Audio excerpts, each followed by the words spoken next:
Señor, conceda a tus hijos gozar siempre de completa salud de alma y cuerpo, y por la intercesión de la gloriosa siempre Virgen María, líbranos de las tristezas de esta vida y concédenos disfrutar de las alegrías eternas. Por nuestro Señor Jesucristo, tu Hijo, que siendo Dios, vive y reina contigo en la unidad del Espíritu Santo por los siglos de los siglos. Sentados, escuchemos con mucha atención la palabra de Dios. Vamos a fijarnos bien en esa primera lectura. Aparece la figura de un hombre llamado Jeroboam. Aparece el nombre de otra persona llamado Roboam, hijo de Salomón, perdón. ¿Qué es lo que sucede? La figura y el error que comete este rey llamado Jeroboam es porque se ha dividido ya el reino de Israel. Y hay dos reinos, reino del norte y reino del sur. Y sucede que este hombre tiene miedo de perder el poder. La influencia del templo de Jerusalén es muy grande para los judíos. Tiene miedo que la gente vaya a darle culto a Dios a Jerusalén. Y miren la tontería que comete, y de esto es una ofensa grave a Dios. Escuchen. Del primer libro de los Reyes. En aquellos días, Jeroboam, rey de Israel, pensaba para sus adentros: el reino todavía puede volver a la casa de David si el pueblo sigue yendo a Jerusalén a ofrecer sacrificios en el templo del Señor. Acabará por ponerse de parte de Roboam, rey de Judá, y a mí me matarán. Por tanto, después de consultarlo, Jeroboam mandó hacer 2 becerros de oro y le dijo al pueblo: ya no tienen para qué ir a Jerusalén, porque aquí tienes, Israel, a tu Dios, el que te sacó de Egipto. Él colocó uno de los becerros en Betel, mientras el pueblo iba con el otro a la ciudad de Dan. Además, mandó construir templos en la cima de los montes y puso de sacerdotes a hombres del pueblo que no pertenecían a la tribu de Leví. Instituyó una fiesta el día 15 del 8º mes, parecida a la que se celebraba en Judá. Él mismo subió al altar en Betel para ofrecer sacrificios a los becerros que había mandado hacer, y ahí, en Betel, designó a los sacerdotes para los templos que había construido. Jeroboam no cambió su mala conducta y siguió nombrando a gente común y corriente para que fueran sacerdotes de los templos que había construido en la cima de los montes. Consagraba como sacerdotes a todo aquel que lo deseaba. Este fue el pecado que causó la destrucción y el exterminio de la dinastía de Jeroboam. Palabra de Dios. Te alabamos, Señor. Perdona, Señor, las culpas de tu pueblo. Perdona, Señor, las culpas de tu pueblo. Hemos pecado igual que nuestros padres. Cometimos maldades e injusticias. Allá en Egipto, nuestros padres no entendieron, Señor, tus maravillas. Perdona, Señor, las culpas de tu pueblo. En el Horeb hicieron un becerro, un ídolo de oro, y lo adoraron. Cambiaron al Dios que era su gloria por la imagen de un buey que come pasto. Perdona, Señor, las culpas de tu pueblo. Se olvidaron del Dios que los salvó y que hizo portentos en Egipto, en la tierra de Cam 1000 maravillas, y en las aguas del Mar Rojo sus prodigios. Perdona, Señor, las culpas de tu pueblo. Aleluya, aleluya, aleluya, aleluya, aleluya, aleluya.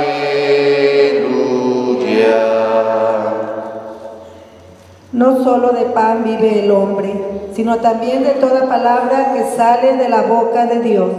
Aleluya, aleluya, aleluya, aleluya, aleluya, aleluya. Que el Señor esté con ustedes. Proclamación del Santo Evangelio según San Marcos. En aquellos días vio Jesús que lo seguía mucha gente y no tenían qué comer. Entonces llamó a sus discípulos y les dijo: me da lástima esta gente. Ya llevan 3 días conmigo y no tienen qué comer. Si los mando a sus casas en ayunas, se van a desmayar en el camino. Además, algunos han venido de lejos. Sus discípulos le respondieron: ¿y dónde se puede conseguir pan aquí en despoblado para que coma esta gente? Él les preguntó: ¿cuántos panes tienen? Ellos le contestaron: 7. Jesús mandó a la gente que se sentara en el suelo. Tomó los 7 panes, pronunció la acción de gracias, los partió y se los fue dando a sus discípulos para que los distribuyeran. Y ellos los fueron distribuyendo entre la gente. Tenían además unos cuantos pescados. Jesús los bendijo también y mandó que los distribuyeran. La gente comió hasta quedar satisfecha y todavía se recogieron 7 canastos de sobras. Eran unos 4,000. Jesús los despidió y luego se embarcó con sus discípulos y llegó a la región de Dalmanuta. Palabra del Señor. Siéntense un momentito. Después de haber escuchado la primera lectura, quiero que nos demos cuenta, lo hemos ido meditando durante esos días y llevamos ese proceso de reflexionar sobre la monarquía del pueblo de Israel. Primero vino Saúl, cometió muchos errores, desobedeció a Dios y vino su desgracia. Luego vino David, y David cometió un error que es el error del adulterio. Y de ese error vinieron sus desgracias, sus hijos querían matarlo, quitarle el poder, quedarse pues en su lugar, y tuvo que huir, fue humillado y maltratado y demás. El mismo rey David. Fue un hombre justo, fue un hombre bueno, fue pecador, pero no fue corrupto. Lo repito, fue pecador, pero no fue corrupto. Es una gran diferencia entre ser corrupto y ser pecador. Dice el Papa Francisco: somos pecadores, mas no debemos ser corruptos. Es decir, echar a perder a otros, echar a perder. Esa es corrupción. Sucede que David llega viejo, muere y viene su hijo Salomón. Salomón, ya anciano, ya grande de edad, permite que las mujeres que tenían el harem lo empiezan a influenciar en su vida y empiezan a decirle que permita darle culto a los ídolos paganos. Cometió otro error. Ese fue el error del mismo Salomón. Y por ese error se le dijo que vendrían desgracias en el pueblo de Israel. Y por eso que has cometido, por haber blasfemado y haber dudado de mí, entonces el reino se dividirá. Y va a haber problemas. Y sucedió lo mismo. Los hijos se empezaron a pelear entre ellos mismos con tal de quedarse con el poder, ser rey de Israel. Y entonces así vino el pleito. Pero Dios le anunció que se dividiría el reino de Israel en 2 reinos, reino del norte y reino del sur, por su avaricia, por la ambición del poder, porque su ambición quería quedarse con el poder, dinero, comodidad y tantas cosas más. Así es que por esa ambición, por la ambición que tuvieron, se cometió ese grave error y vienen las desgracias más grandes en el pueblo de Israel. Ante esa ambición, la ambición que tenían sus hijos, veamos, aparecen 2 figuras. Salomón deja en el poder a su hijo Roboam, pero Jeroboam, también hijo de Salomón, dice, no, yo también quiero poder. Y entonces uno se queda en Jerusalén y otro se siente el rey de Israel para poder seguir gobernando. Y hay problemas, pero sigue la gravedad del problema. Ante esa división que va a ser el pueblo, confusión. Sigue la confusión. No olvidemos, no pierdan de vista eso. Es un pecado grave y su pecado grave lo va a llevar a que tengan graves desgracias. Por eso entendamos bien, ¿por qué vienen las desgracias en el pueblo de Israel? Por su pecado. Hemos dicho, todo pecado va acompañado siempre de una desgracia. Siempre, siempre, siempre. No puede ir solo un pecado. El pecado va acompañado siempre de una desgracia. Y siempre aparecen las desgracias. Entendiendo eso, fijémonos bien cómo comete el error Jeroboam de poder colocar altares a los ídolos paganos y se olvida de Dios. Y dijo, si sigo así, si la gente sigue yendo a Jerusalén, pues entonces al ratito ya me voy a quedar solo. La gente va a seguir allá y no van a creer a mí, yo voy a perder el poder. Ya no voy a ser rey de Israel. Ya sé lo que voy a hacer. Y fue donde mandó hacer 2 becerros de oro, peor todavía. Israel, aquí tienes a tu Dios. ¿Cómo va a ser un Dios un becerro de oro? Y puso un becerro en Betel y otro en Dan. Órale, vayan a dar culto a Dios. ¿Cómo que va a ser ese Dios? Eso fue una gran blasfemia contra Dios. Y todavía subió y él mismo hacía sacrificios cuando solamente tenían que ser sacerdotes elegidos por Dios. No, ¿quién quiere ser sacerdote? No, vénganse, órale, revísanse y empiecen a ofrecer sacrificios. Blasfemia contra Dios. Fíjense bien para que no se les olvide. Dice, al cometer esa tontería, fíjense cómo termina la primera lectura. Este fue el pecado que causó la destrucción y el exterminio de la dinastía de Jeroboam. Su gran pecado, la destrucción, acabar con esas tribus. ¿Cuántas tribus quedaron en ese reino de Jeroboam? 10 tribus y media. Se quedó la de Judá y la de Benjamín. No olvidemos que vienen siendo los hijos de Jacob. Son 12 hijos, 12 tribus. Quedaron 2 tribus y después desapareció poco a poco la de Benjamín, que era 1 y media más o menos por la división que hicieron. Y al final se quedó solamente la tribu de Judá, que es donde va a venir la descendencia, la Virgen María, y nacerá Cristo. Y será judío por la tribu de Judá. ¿Por qué se destruyeron las demás? Por este error, por esa confusión, se dispersaron. Esto fue lo que trajo la destrucción del reino de Jeroboam. La división del reino de Israel se vino abajo. Solamente quedó la tribu de Judá. Se fijan cómo las cosas fueron pasando el tiempo y cómo el tiempo dio la respuesta ante las desgracias por ese pecado. Se fijan cómo el error lo cometió Salomón al permitir que aquellas mujeres influyeran en él y le pudieran pedir, permítenos dar culto a los ídolos paganos, y se olvidaron del único Dios verdadero. Y los ídolos no son más que inventos. Pero quiero decirles que los ritos que hacían a los ídolos paganos era un desorden. Terminaban en cominonas borracheras y orgías. Era un desorden aquello. Era una ofensa, pues. Y entonces aquellos iban, ofrecían sacrificios de animales y terminaban en tonterías. Y el pueblo de Israel se dejó influenciar y vino su desgracia. ¿Qué es lo que pasa cuando suceden ese tipo de cosas? El Evangelio dio la respuesta. Escuchen eso. Dijo Cristo Jesús: Me da lástima esa gente. Ya llevan 3 días conmigo y no han comido, ya no tienen qué comer. 3 días vienen conmigo y ya no tienen qué comer. Dice que le dio lástima.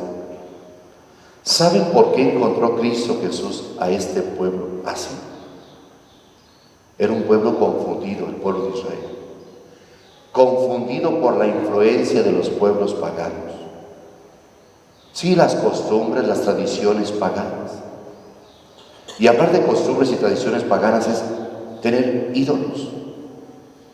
Vivían paganos en medio de ellos, con otras influencias, con otras actitudes. Y el pueblo de Israel de alguna manera se dejaba influenciar.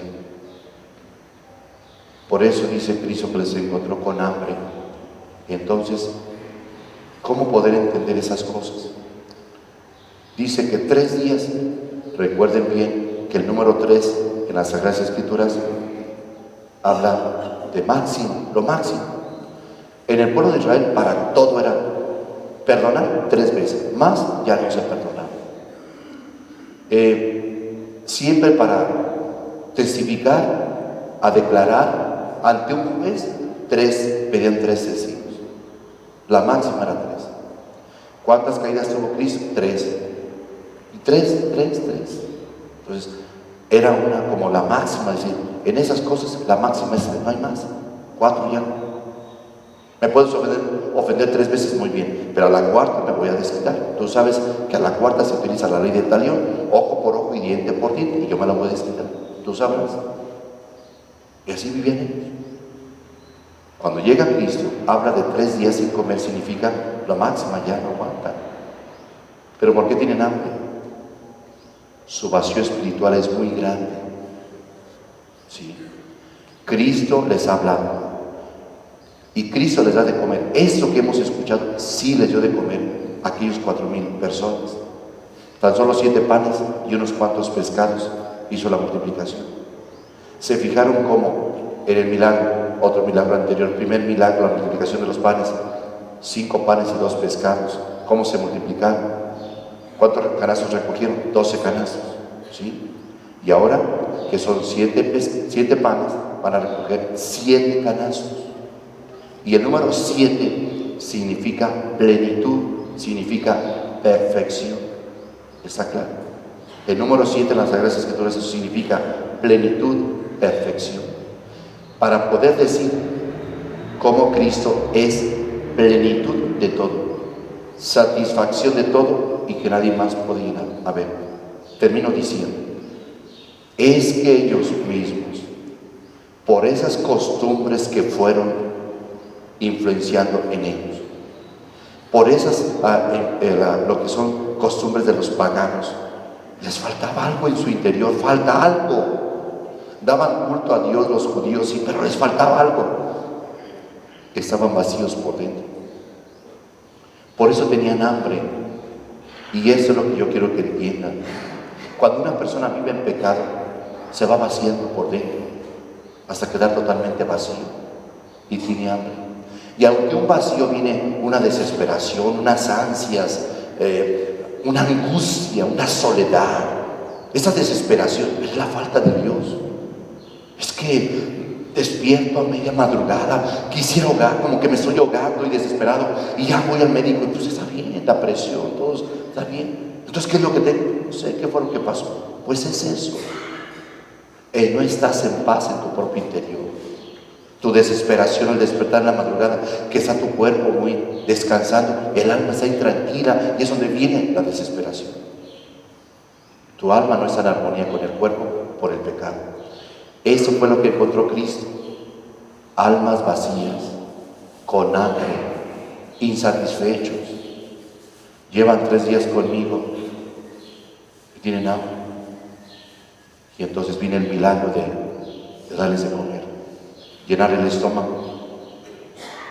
Pero se dieron cuenta del milagro y creen en Cristo Jesús. Aceptan su predicación, como con 7 panes y unos cuantos pescados nos dio de comer a más de 4,000. ¿Quién es este? Ese es Dios.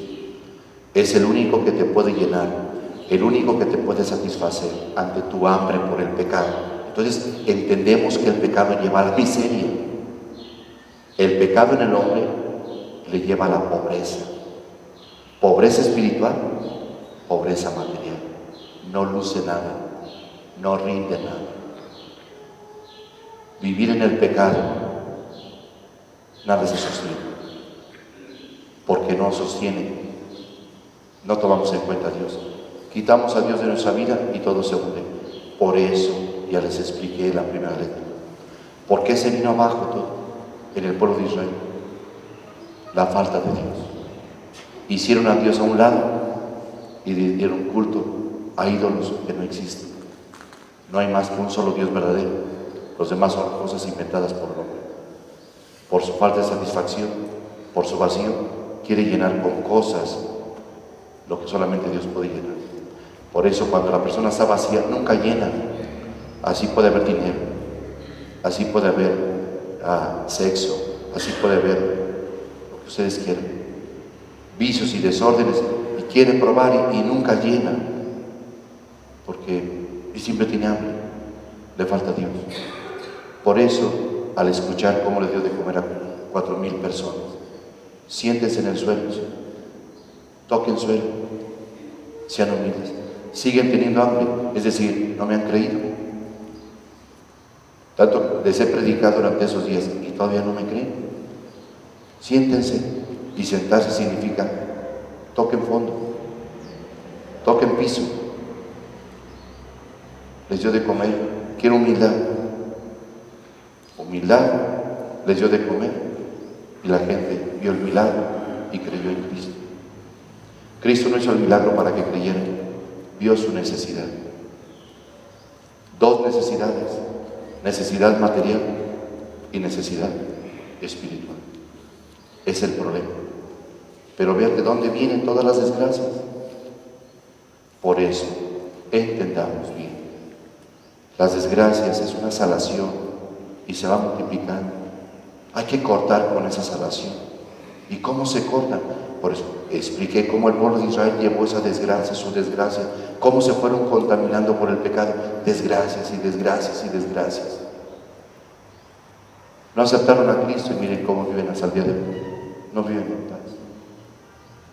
Por no haber aceptado al mismo Cristo Jesús, al que es príncipe de la paz, no viven en paz hasta el día de hoy en el pueblo de Israel. Pues todas esas desgracias se van poco a poco. ¿Por qué pasa eso? Por lo mismo, no has cortado como tienes que cortar. Es que me pasa esto, me pasa, por eso, corta.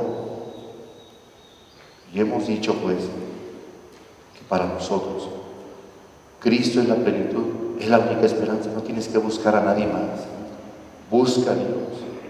Él es la única respuesta a tu vida, el único que te va a llenar. Nadie más. Puedes buscar donde quiera y te vas a cansar y decepcionar donde quiera y no vas a encontrar. Por eso la gente no se llenaba. Pero es que faltaba aceptar a Cristo. 3 días y siguen teniendo hambre, sí. Porque falta la aceptación en el corazón. Escuchan, pero no dejan que entre al corazón el mensaje de Cristo. Ven el milagro, acaban con su pobreza material y aceptan la riqueza espiritual. Entonces, queda claro que la pobreza espiritual va a tener consecuencias en la pobreza material. Una cosa lleva a otra. Pónganse de pie.